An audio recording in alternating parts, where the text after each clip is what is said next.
Dan saat itu Wak, saking takutnya warga di sana, dikabarkan Banyuwangi itu sempat kayak kota mati katanya Wak, sepi kali. Terlebih lagi desa Banjarsari, semua warga pada takut keluar rumah Wak, toko-toko ditutup, sekolah pun juga diliburkan ya kan. Betul-betul saat itu katanya Banyuwangi ini terasa begitu mencekam. Hai, wassalamualaikum warahmatullahi wabarakatuh. Terima kasih sudah klik video ini.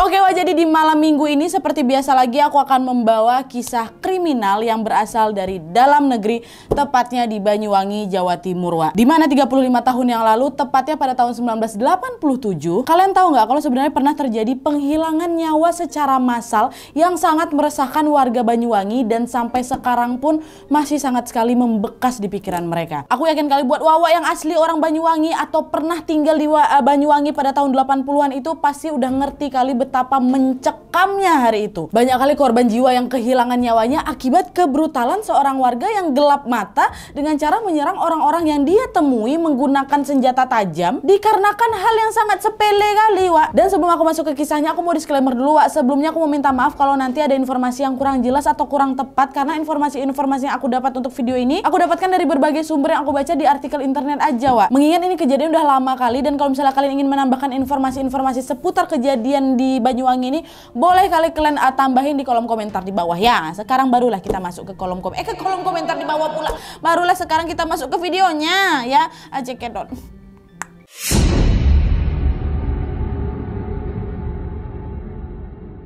Oke Wak, jadi kisah menyedihkan ini terjadi sudah sangat lama, tepatnya pada tahun 1987. Dimana pada tahun itu ada seorang laki-laki yang bernama Suwirjo, atau yang biasanya dikenal dengan nama Wirjo, yang merupakan warga desa Banjarsari, Kecamatan Glagah, Banyuwangi Wak. Nah, dia ini adalah seorang petani berusia 40 tahunan dan juga merupakan anak kelima dari 9 bersaudara pada tahun itu. Dan sebelum menjadi petani Wak, Wirjo ini juga sempat merantau nih keluar kota dan bekerja di sebuah pabrik kertas sebagai supir forklift. Nah, forklift itu tau kan truk garpu tuh loh, atau truk industri yang biasa digunakan untuk ngangkat dan memindahkan material-material dengan jarak ketinggian tertentu, tahu kalian kan? Nah, tapi Wak tidak lama bekerja di sana, dia langsung dipecat dari pabrik kertas itu dikarenakan menurut kesaksian teman-teman kerjanya, Bapak Wirjo ini dengan sengaja sudah menabrak-nabrakkan forkliftnya itu ke tembok waktu dia tuh lagi emosi gitu loh. Cuma memang nggak diketahui nih emosinya gegara apa. Tapi yang pasti gegara dia emosi itu ditabrak-tabrakan yang forklift itulah menyebabkan beberapa kerusakan di pabrik kertas itu. Itulah dia dipecat. Sehingga setelah dia ini dipecat, dia pun memutuskan untuk balik lagi lah itu ke Banyuwangi untuk menjadi petani. Nah, di desanya Wak, Wirjo ini memang dikenal sebagai sosok yang sangat sombong dan juga temperamental, katanya mudah marah kali dia. Dan kalau udah marah tuh nggak main-main loh Wak, dia tuh bisa langsung mengacungkan jombret atau senjata tajam tuh macam celurit bentuknya punya dia. Dan hal ini pun dia lakukan juga nggak pandang bulu, karena Wirjo aja Wak ya seringkali mengancam ibu kandungnya sendiri loh menggunakan jombret itu kalau misalnya dia nggak dikasih duit. Pernah juga pada suatu hari Wirjo ini sempat menghampiri ibunya sambil membawa keris Wak, diancamnya mamanya pakai keris tuh. "Bo, kenapa dari semua anak ibu cuman aku aja yang jelek sama miskin? Ditodong-todongkannya keris ke mamanya," sambil marah-marah. Dia kalau emosi mainnya udah pakai senjata Wak. Nah, seiring berjalannya waktu, Wirjo ini pun dikabarkan sudah memiliki istri Wak, namanya Ibu Idaroh. Tapi sayangnya walaupun sudah lama menikah, Wirjo dan Idaroh ini masih belum juga dikaruniai momongan, yang akhirnya membuat mereka pun kerap kali berantem adu mulut. Karena sering kali berantem kan, akhirnya mereka berdua pun memutuskan dan memilih untuk mengangkat anak perempuan yang mereka beri nama Reni. Dan tuh jadilah mereka punya anak, walaupun memang anak angkat, anak perempuan namanya Reni. Dan juga Wak, sebenarnya Wirjo sama Idaroh ini di desanya bisa dibilang termasuk petani yang sangat berkecukupan Wak. Karena apa? Karena Wirjo ini mendapatkan banyak warisan dari orang tuanya, nggak dikit loh. Tapi sayangnya itulah Wak, walaupun warisannya si Wirjo ini banyak kan, mereka ini selalu saja merasakan kekurangan karena hobinya Wirjo ini suka mabuk-mabukan, suka judi. Nah, karena hal itulah makin lama warisan dikasih mama bapaknya pun habis lah dia buat. Dan selain hobi mabuk dan berjudi juga Wak, Wirjo ini juga memiliki kebiasaan aneh, yaitu dia tuh suka makan dengan porsi besar. Badannya nggak gempal-gempal kali loh Wak, tapi dia tuh suka makan dengan porsi besar. Dan porsi besar ini nggak masuk akal ya Wak ya, banyak kali. Pernah tuh suatu kali Wirjo ini Wirjo ini menanak nasi sebanyak 5 kg beras. Dia masak semuanya kan, terus nasi tersebut dia jadikan nasi goreng. Ada jadi nasi goreng buatan Wirjo tuh dia habiskannya sendiri 5 kg nasi goreng tuh 1 kali makan, nggak stop dong, nggak untuk siang untuk malam, nggak. Saat itu dia selesai, saat itulah habis 5 kilo. Hal itulah yang akhirnya membuat si Wirjo ini kekenyangan lah kan, akhirnya nggak bisa jalan, Wak. Macam mana kalian kekenyangan sampai nggak bisa gerak? Kayak gitulah Wirjo. Dia nggak bisa jalan, itu pula yang bikin dia ngamuk. Awak biasanya kalau kekenyangan ngapain? Ngantuk ya kan? Nah si Wirjo, Wak, kalau kekenyangan dia malah emosinya betul-betul emosi nih, Wak. Sampai kadang-kadang dia tuh pernah ngancam pengen ngilangin nyawa orang. Cuma untungnya dia nggak bisa gerak kan, nggak bisa jalan. Akhirnya dia memutuskan untuk berendamkan diri di sungai, Wak. Karena dia merasa dengan berendam di sungai itu bisa membuat kenyangnya hilang. Dan selain itu, Wak, Wirjo ini juga bisa menghabiskan 5 porsi nasi di warteg dekat rumahnya dengan waktu yang cepat. 5 porsi. Pemilik warteg yang melihat hal itu sebenarnya juga udah khawatir, Wak. Aduh, banyak kali dia makan, dibayarnya nggak ini ya? Alah, mau ku tagih, takut aku. Ada aku diancam dibunuh sama dia nih. Rugi lah Wak hari ini. Gitu, takut Wak orang dibuat dia. Terus juga aku dapat dari beberapa sumber ya yang juga mengatakan bahwa kabarnya Wirjo ini juga pernah membuat rujak menggunakan cabai sampai 2 kilo Wak. Rujak lo cabenya 2 kilo. Apa nggak diare si Wirjo waktu itu? Nah dari sini kita bisa tahu ya kalau sebenarnya Wirjo ini memiliki sebuah kebiasaan yang tidak umum dan sifat temperamentalnya juga yang agak nggak umum gitu loh Wak. Itu udah dikenal sama warga-warga di desanya tuh. Nah sampailah di suatu ketika, tibalah di satu hari di mana Wirjo ini betul-betul membantai orang-orang pakai jombretnya Wak. Emosinya tuh udah kayak di puncak maksimal kali. Tapi gara-gara masalah sepele. Gimana kisahnya? Langsung kita masuk ke kronologinya ya.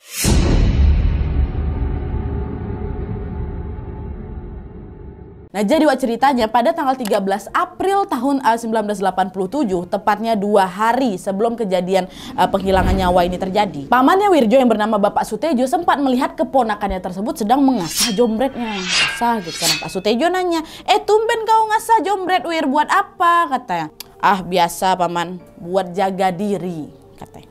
Sah gitu kan. Oh ya udahlah, hati-hati kalau kau bawa ya. Ya gampang tuh kata Wirjo Wak. Nah sampai sini masih aman-aman aja tuh, tidak ada yang mencurigakan sama sekali. Sampailah pada tanggal 15 April tahun 1987 Wirjo sama istrinya Idaro lagi berangkat nih ke sawah kan Wak. Kan mereka petani itu berdua ya kan. Nah waktu itu sang istri ini lagi nyawah, sedangkan Wirjo hendak membajak sawahnya menggunakan sapi.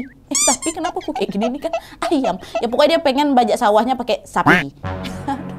Sapi. Nah waktu lagi enak-enak nyawah gitu, tiba-tiba Wirjo ini meminta supaya si Idaro ini agak minggir dikit lah biar kau nggak kesenggol sama sapi aku. Bo, minggir dikit Bo, biar kau nggak ketabrak sama sapi aku, minggir. Nah Idaro jawab, alah Pak, itu kan masih luas tuh di sana. Lewat situ aja lah biar aku nggak ketabrak Pak. Nah ibu Idaro ini Wak menolak untuk bergeser gara-gara yang memang masih luas kok sawah di sekitarnya tuh. Dan pas pula Idaro ini macam belum selesai menyelesaikan tugasnya di tempat dia lagi berdiri itu Wak. Nah mendengar penolakan dari istrinya tanpa terduga Wak, Wirjo ini pun jadi betul-betul emosi kali. Apa yang dia buat? Dia dekati si Idaro istri ya kan. Dicambuknya Wak pertama pakai pecut sapi. Tahu kalian kan pecut sapi yang panjang kali tuh.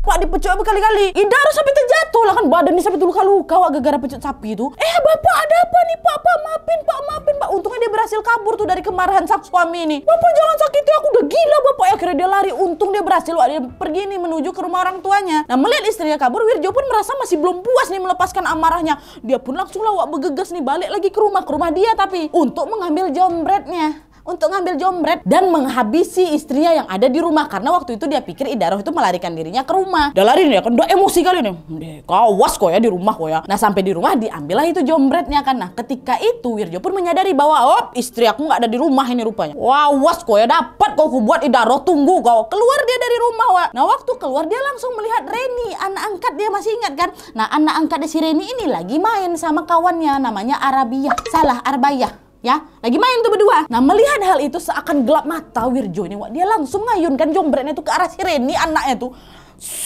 Kata kayak gitu. Tapi untung Reni berhasil menghindar, kabur dia. Nah walaupun Reni ini berhasil menghindar, tapi sayangnya layangan tebasan jombret Wirjo ini meleset malah kena Arbayah Wak. Kena di mana?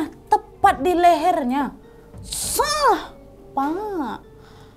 Dan hal ini langsung membuat Arbayah kapar Wak dengan keadaan leher yang hampir putih. Dan menurut kabar yang aku baca juga ya Wak ya, katanya Wirjo waktu itu sempat minum darahnya Arbayah tuh. Minumnya.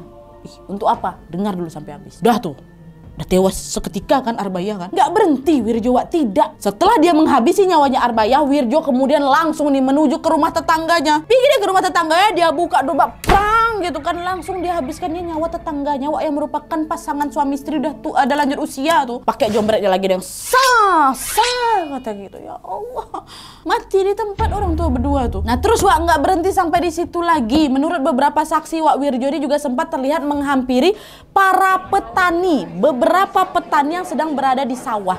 Waktu udah nyampe di sana lagi-lagi apa? Dilayangkannya lagi jombretnya ke mereka semua lagi bekerja tuh. Beberapa di sana menjadi korbannya Wirjo dan beberapa yang lainnya juga alhamdulillah berhasil kabur. Dan selesai dari sawah dia pergi jalan lagi nih. Nggak tahu arahnya kemana, yang penting dia pergi dari sawah dan dia lagi-lagi menghabisi nyawa orang-orang yang dia temui di jalan.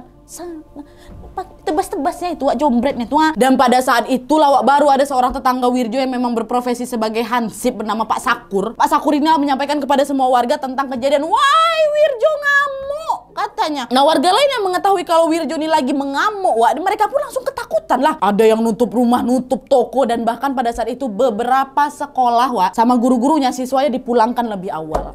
Tapi ini pula sayangnya, karena anak sekolah ini dipulangkan lebih awal, dikabarkan waktu itu ada siswi SMP bernama Istiana. Waktu itu berusia 15 tahun Wak, lagi OTW balik ke rumah kan. Nah sayangnya Istiana pun menjadi korban amukannya Wirjo Wak. Waktu lagi OTW pulang itu di jalan Istiana ketemu sama Wirjo. Melihat Istiana, Wirjo pun langsung berlari ke arah si Istiana kan dengan bawa jombret di tangannya tuh, seolah ingin langsung ngabisin si Istiana. Istiana ini nengok si Wirjo tuh ya, dia langsung berlari Wak menjauh dari si Wirjo sambil berteriak histeris, "Ya Allah kasihan kali." Tapi sayangnya itulah Istiana tidak berhasil lolos dari amukan Wirjo, di mana waktu itu lehernya Istiana ditebas sama Wirjo Wak. Dan selain Istiana Wak, ada juga nih seorang anggota keamanan rakyat atau Kamra yang juga berpapasan di jalan sama Wirjo Wak. Nah dari jauh anggota Kamra ini udah lihat kalau Wirjo ini dengan kondisi baju berdarah-darah. Aduh, ini Wirjo pasti baru selesai ngamuk dia nih, pasti habis ngabisin orang dia, pikir si anggota Kamra waktu itu Wak. Dan betul, tidak lama kemudian Wirjo makin mendekat lah sama mereka. Mereka pun dengan spontan langsung akan menjaga jarak dengan Wirjo nih. Nah Wirjo ini nengok si Kamra ini mundur-mundur ketakutan, dia malah merasa makin tertantang lah buat ngabisin mereka kan Wak. Tanpa menunggu waktu lama, dengan cepat Wirjo pun langsung melayangkan jombretnya ke arah Kamra tadi,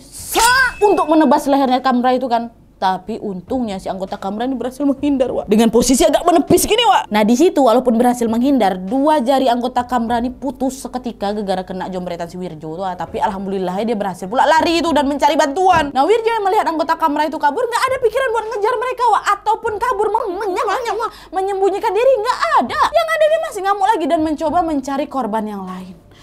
Ya Allah, chaos sekali lah Wak pokoknya hari itu di desa tuh. Dan saat itu Wak, saking takutnya warga di sana, dikabarkan Banyuwangi itu sempat kayak kota mati katanya Wak, sepi kali. Terlebih lagi desa Banjarsari, semua warga pada takut keluar rumah Wak, toko-toko ditutup, sekolah pun juga diliburkan ya kan. Betul-betul saat itu katanya Banyuwangi ini terasa begitu mencekam. Ditambah pula lagi Wak, ada rumor nih yang bilang bahwa kabarnya Wirjo ini memiliki ilmu kebal, sehingga akan membuat dia ini tidak akan tumbang walaupun diserang balik sama lawannya. Dan ada juga yang mengatakan bahwa Wirjo ini memiliki ilmu lain selain ilmu kebal, yakni dia ini bisa berpindah tempat dengan cepat. Nah kenapa? Karena hal ini diperkuat dengan adanya saksi dari keponakannya Wirjo yang mengatakan bahwa paman saya Wirjo itu sempat berpuasa kurang lebih 40 hari sebelum hari ini Pak. Jangan-jangan untuk ilmu kayak gitu loh. Hal inilah akhirnya makin membuat warga Banyuwangi semakin percaya dan semakin ketakutan, khawatir tiba-tiba si Wirjo ada depan rumah macam mana? Kan katanya dia bisa pindah-pindah dengan cepat kan? Macam mana lah kiosnya hari itu di desa tuh Dan di tengah kekiosan itu di hari itu RSUD Blambangan, rumah sakit terdekat dari TKP, rumah sakit itu mengalami pembludakan pasien UGD Wak, yang ternyata semuanya merupakan korban kebrutalannya Wirjo. Bahkan saking membludaknya Wak, pasien tuh banyak yang ditangani di lantai, biar kalian tahu, ngimpir kayak gitu nggak ada di kasur. Dengan keadaan mereka yang sudah sangat kritis sekali, semua pasien datang dengan kondisi luka parah dari senjata tajam. Nggak sedikit juga loh korban yang meninggal sesaat mereka sampai di UGD Wak. Bahkan beredar juga kabar kalau ada salah satu dokter yang membatalkan operasinya karena membludaknya pasien UGD di rumah sakit tua. Ya memang sebagian besar juga mereka ini dalam keadaan kritis pasien-pasien tua. Nah sampai akhirnya warga Banyuwangi pun bisa lega setelah mengetahui Wirjo sudah tidak bernyawa.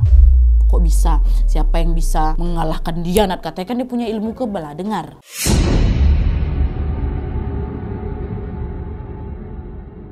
Nah setelah kebrutalan yang dilakukan Wirjo di hari itu kepada warga Banyuwangi Wak, syukurnya kepanikan warga Banyuwangi pun gak berlangsung lama. Karena di keesokan harinya setelah penghilangan nyawa massal itu terjadi, Wirjo ditemukan tidak bernyawa oleh warga di dekat sungai 3 km dari rumahnya dengan kondisi tergantung di pohon menggunakan sabuknya dengan hanya menggunakan celana pendek, telanjang dada, nggak pakai baju. Nah, pada saat warga melihat Wirjo sudah tidak bernyawa, sebenarnya yang mereka rasakan ini ada rasa panik, ada rasa lega, ada rasa ragu juga, ada rasa geram juga pastinya, karena para warga percaya bahwa orang yang memiliki ilmu itu kan katanya susah meninggal kan. Kan rumor yang beredar katanya Wirjo ini punya ilmu, entah ilmu kebal, entah ilmu bisa berpindah-pindah itu. Jadi pada saat warga melihat Wirjo yang sudah tidak bernyawa, mereka mikir, ini betul nggak dia nih udah nggak hidup ini? Jangan nanti waktu kami dekat hidup pula dia, habislah nanti kami ditebas juga sama dia nih. Gitu. Dan yang bikin mereka geram adalah karena Wirjo ini berhasil kabur dari sistem hukum sah dan menghindari hukuman dengan mengakhiri hidupnya sendiri. Benar kan? Nah, tapi ternyata setelah dievakuasi nih jenazahnya, Wirjo betul-betul dinyatakan sudah meninggal dunia. Dan menurut kesaksian Bapak Sutejo, pamannya Wirjo ini, Wirjo ini memang pernah mempelajari berbagai ilmu, salah satunya ilmu kebal kata pamannya. Dan Wirjo ini belajar ilmu-ilmu kayak gitu secara otodidak, jadi kayak nggak ada guru yang ngawasin dia. Sehingga itulah membuat Wirjo ini menjadi kayak salah belajar, makanya jadi tidak terkontrol katanya gitu. Dan hal ini pula lah yang membuat Wirjo ini jadi memiliki sifat yang temperamental kali, mudah marah gegara hal sepele, dan juga memiliki kebiasaan ya makan yang nggak umum tadi, kayak makan nasi goreng 5 kilo, makan cabai 2 kilo. Karena apa? Karena tidak diawasi gitu Dan juga sebenarnya tidak sedikit warga yang menyangkal mitos Wirjo yang meminum darah teman anaknya tadi itu loh. Menurut banyak warga di sana diketahui bahwa Wirjo ini tidak meminum darah manusia, melainkan darah sapi, pernah memang dia minum gitu. Dan dari kejadian penghilangan nyawa secara massal ini, sebenarnya memang tidak diketahui dengan pasti loh berapa banyak jumlah korban dari penyerangan yang dilakukan oleh Wirjo. Ada yang bilang korban jiwanya 18, ada yang bilang 20, aku baca, ada lagi yang bilang 32, ada yang bilang 37, bahkan juga ada yang bilang korbannya sampai 39 orang waktu itu. Tapi yang bisa dipastikan saat itu jumlah korbannya ini tidak terhitung jari lah, banyak kali pokoknya. Jelas banyak orang dia nyerang siapa aja yang ditemui di jalan kok. Dan sejak saat itulah Wirjo ini dikenal sebagai penjagal dari Banyuwangi. Dan kabarnya TKP tempat Wirjo ditemukan tidak bernyawa tuh di pinggir sungai tadi tuh jadi kayak tempat yang menurut warga Banyuwangi itu angker dan sangat ditakuti. Aku yang bukan warga Banyuwangi aja ikut merinding waktu nengok TKP itu, padahal cuma tengok gambar di Google aja tuh. Oke jadi itu tadi kisah pembantaian massal di Banyuwangi oleh warga Banjarsari yang bernama Wirjo, dimana dia ini betul-betul tidak bisa mengatur amarahnya, temperamental kali. Yang dikabarkan sifat-sifat tersebut adalah karena dia mempelajari ilmu-ilmu tanpa pengawasan dan akhirnya ya jadi tidak terkontrol, sehingga amarah pada dirinya juga tidak bisa dikendalikan gitu kan. Kalau diingat-ingat perkara istrinya nggak mau geser aja tuh, bisa dia semarah itu sampai bunuh-bunuh orang ya.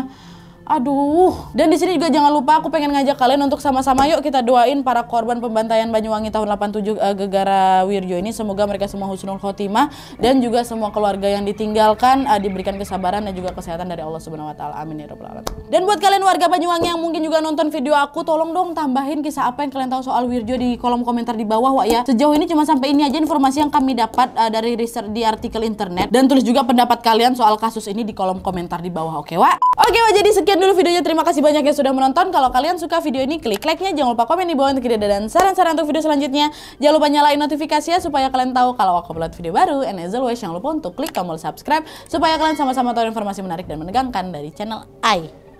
See you next video, bye.